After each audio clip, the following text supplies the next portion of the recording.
Hey guys, it's Anthony Bandiero here, attorney and senior legal instructor for Blue Gold Law Enforcement Training, bringing you another Roadside Chat.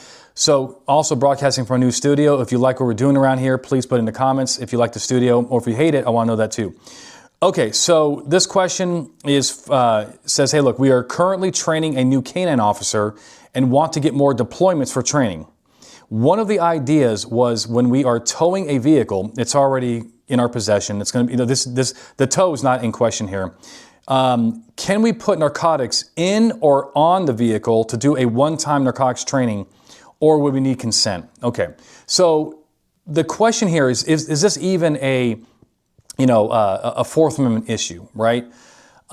It's kind of debatable, I guess. When you're trying to search or seize, right? I think that it would definitely be a search if you're going into the vehicle, right? You go into the vehicle for an unrelated purpose. I mean, inventories are searches. But here, if you put drugs in the vehicle, is that a search? Well, I guess it's not a search against them, right? You're just kind of generally, you're not really looking for information against them. So it really is a debatable issue. I got to tell you, though, if it's on the outside vehicle, even less maybe of an issue. I got to tell you, my main issue here is what would happen if we put the narcotics in the vehicle and somehow that narcotic odor did not completely dissipate and they got their car. The next day they got pulled over, a dog alerted on their car, they didn't have any drugs in the car, and they can prove, at least to a reasonable jury, right? But they can prove that the reason that they got their car searched and maybe even, were at least temporarily arrested, or maybe the car was brought back to the garage, and the reason why this all happened is because without their consent, you used their car as a training bed, right?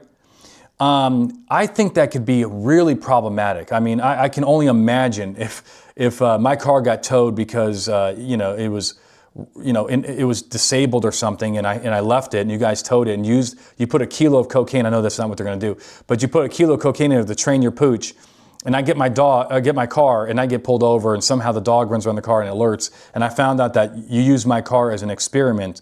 Of course, it would cause all kinds of PR issues. I think the media would probably be very responsive to a story like this, right?